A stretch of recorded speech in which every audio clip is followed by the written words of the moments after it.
Hello friends, welcome to MS Maths.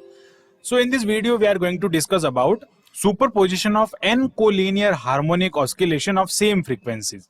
Same frequency के अगर n collinear harmonic function आपके पास में है, हार्मोनिक ऑस्किलेशंस आपके पास में है, तब उसके लिए रिजल्टेंट एम्पलीट्यूड क्या होगा, उसका सुपरपोजिशन किस फॉर्म में होगा, उसका एक डायग्रामेटिकली हम यहाँ पे बात करेंगे वो कैसे होगा एंड और हम यहाँ पे इस वीडियो में देखेंगे कि उसका जो रिजल्टेंट फेज होगा वो क्या होगा। उन सब की कैलकुलेशन आज हम इस डेरिवेशन में करने वाले हैं। सो हम यहाँ पे बात कर रहे हैं सबसे पहले इसके लिए रिजल्टेंट एम्पलीट्यूड की। तो रिजल्टेंट एम्पलीट्यूड फाइंड करने से पहले हमको इनको एसएचएम में रिप्रेजेंट करना पड़ेगा।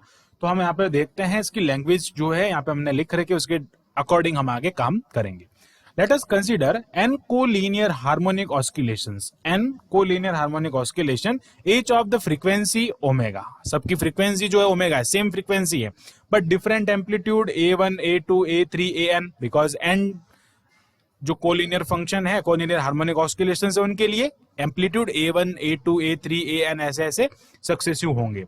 एंड इनिशियल फेज जो उनके इनिशियल फेजेस हैं वो phi1, phi2, phi3 and phi n तक चलेंगे अप टू phi n। तो ये सारा हमने यहाँ पे डिस्क्राइब किया है। अब हम इसके रिप्रेजेंटेशन को देखते हैं कि the displacement in the SHM it represent by the x1। यहाँ पे हम लिखते हैं डिस्प्लेसमेंट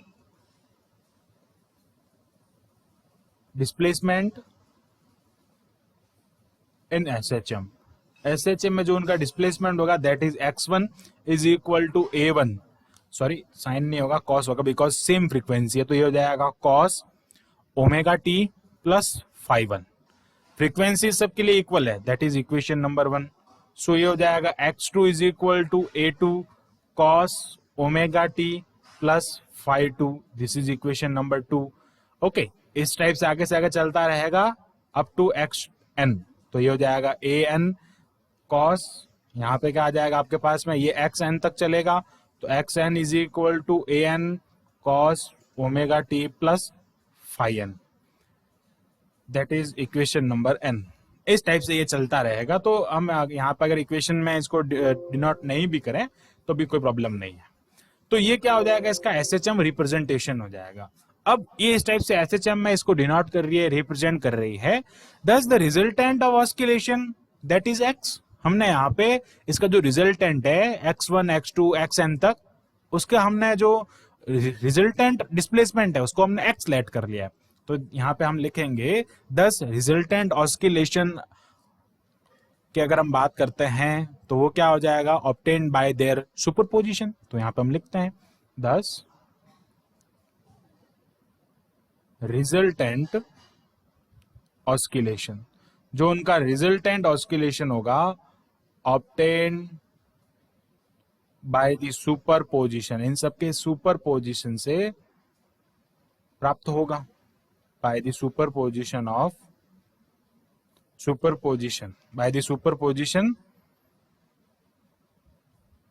ऑफ दीज इक्वेशन। जो ये इक्वेशन आप देख रहे हैं इनके सुपरपोजिशन से हमको रिजल्टेंट मिलेगा। रिजल्टेंट का लॉ क्या कहता है कि सबका आप क्या करें, एल्जेब्रिक सम कर दें, x1, x2 plus x3 that is up to xn।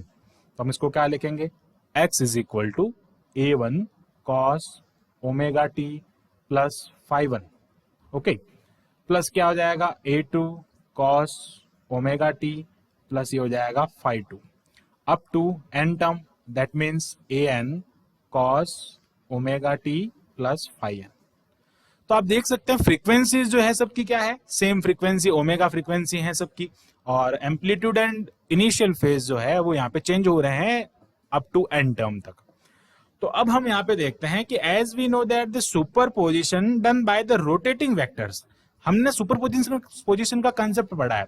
Superposition की अगर हम बात करते हैं, इस टाइप का सुपरपोजिशन यहाँ पे होता है। तो पैरेललोग्राम की कंडीशन में हमने इसको पढ़ा था, इसका वीडियो मैंने बना रखा है। ये इस टाइप से होता है। इसका जो रिजल्टेंट भी होता है वो क्या करता है, वो भी इसके साथ में इसके अलोंग क्या करता है, सेंटर के अलोंग रोटेट करता है। इसका वीडियो आप देख सकते हैं, इसका लिंक मैं डिस्क्रिप्शन में डाल दूंगा।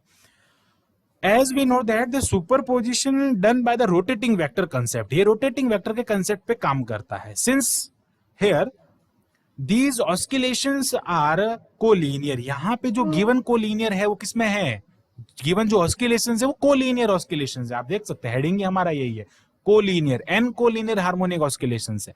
It means vector will be coplanar rotating. तो इसका रिजल्टेंट वेक्टर होगा ना, that it means the resultant oscillation या resultant vector that is also in rotating in the coplanar, वो भी उसके साथ में कोप्लानर होगा, and also rotating with respect to the centre of these जो ऑस्किलेशन है, इनकी जो ऑस्किलेशन का जो सेंटर है उसके रेस्पेक्ट में भी वो उसका रिजल्टेंट क्या करेगा, रोटेट करेगा, रिजल्टेंट ऑस्किलेशन उसके रेस्पेक्ट में रोटेट करेगा।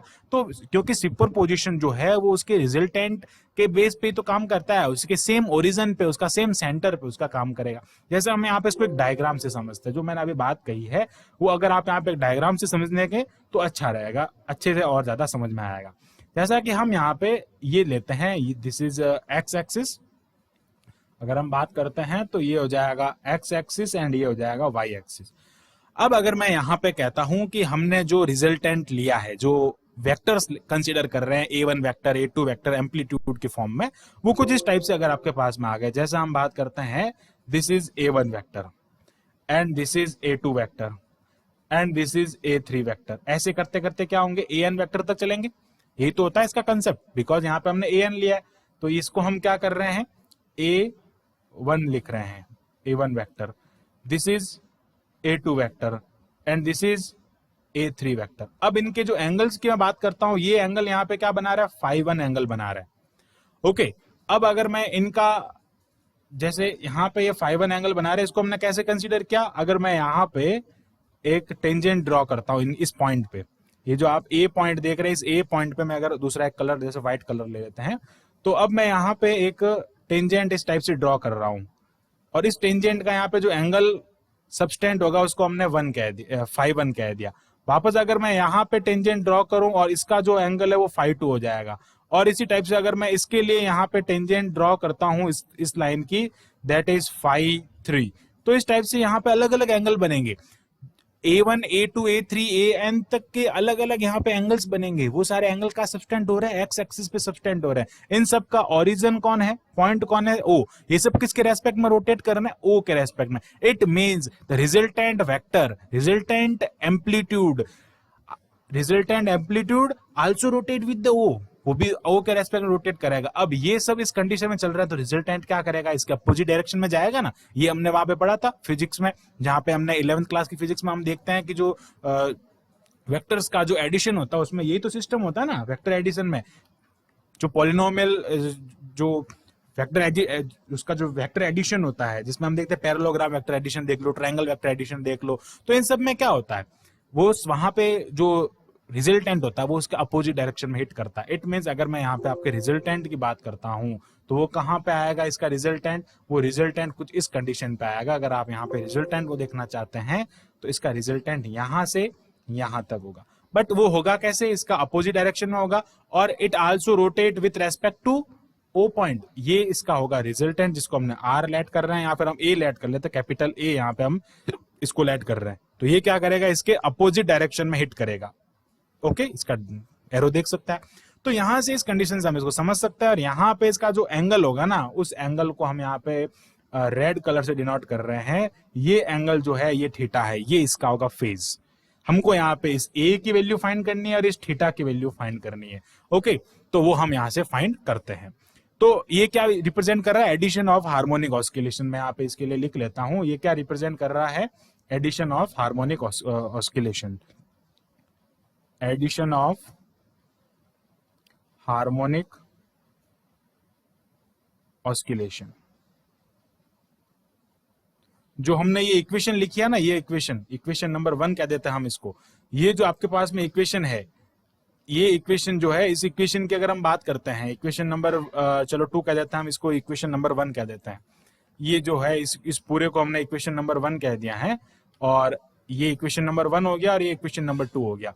तो इसको ये रिप्रेजेंट कर रहा है, इसका ये रिप्रेजेंटेशन हो गया। ओके, अब हम देखते हैं यहाँ पे इसके रिजल्टेंट की वैल्यू क्या होगी। तो रिजल्टेंट को अगर हम यहाँ से समझते हैं तो रिजल्टेंट की वैल्यू क्या हो जाएगी, A ए की वैल्यू फाइंड करनी है। अब रिजल्टेंट जो होगा वो एक्स और वाई कंपोनेंट होगा। अब रिजल्टेंट में क्या होगा, एक्स कंपोनेंट भी होगा, वाई कंपोनेंट भी होगा। जैसे हम इस A1 की बात करते हैं, तो इस A1 में अगर एक के लिए बात करूंगा तो इसका कंपोनेंट वाई पर भी होगा, इसका कंपोनेंट एक्स पर भी होगा। एक्स के कंपोनेंट की मैं बात करता हूं तो चलो एक बार यहां पे लिखते हैं X and Y component, X and Y component of A के जो कंपोनेंट होंगे X and Y of vectors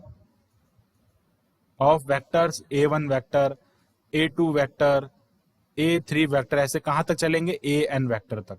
it means A cos theta किससे डिनोट होगा, A1 cos phi 1 से। ओके, यहाँ पे A1 जो है वो cos phi 1 एंगल सब्सटेंड कर रहा है, प्लस क्या हो जाएगा A2 cos phi 2। It means आगे से आगे कहां तक चलेगा, N तक चलेगा, तो ये हो जाएगा AN cos phi n। इसको हम क्या किस फॉर्म में लिख सकते हैं, summation of A cos phi। Okay, फिर हमने कहा कि A sin थीटा को हम क्या लिखेंगे यहाँ पे, A1 sin phi 1 प्लस ये किसके अलोंग हो जाएगा, वाई डायरेक्शन के अलोंग, ये किसके अलोंग है, एक्स के, और ये वाई के। कंपोनेंट लेता है ना ऐसे हम, जैसे इसके लिए अगर कंपोनेंट की बात करते हैं, इसका थीटा एंगल जिसके साथ में होता है वहां पे हम कॉस का कंपोनेंट लेते हैं। दैट इज हो जाएगा A1 sin phi 1 प्लस ये हो जाएगा A2 sin phi 2। कहां तक चलेगा, up to AN sin phi n, and we can write as in the form of summation A sin phi। तो इस टाइप से हमने इसको डिनोट कर दिया समीशन की फॉर्म में, और इसके कंपोनेंट्स जो है वो हमने यहाँ पे लिख लिया। अब अगर हम यहाँ पे रिजल्टेंट की बात करते हैं ना, तो रिजल्टेंट का फॉर्मूला क्या होता है, resultant is equal to A square is equal to A cos theta whole square plus A sin theta whole square. ये जो कंपोनेंट है इनका आप समीशन रूप, इसका समीशन फॉर्म ले लो, तो A square is equal to summation of A cos phi whole square plus यहाँ पे क्या हो जाएगा, summation of A sin phi। यहाँ पे क्या हो जाएगा, summation of A sin phi whole square. ये हो जाएगा इसके लिए रिजल्टेंट एम्पलीट्यूड। ओके, ये क्या है, रिजल्टेंट एम्पलीट्यूड।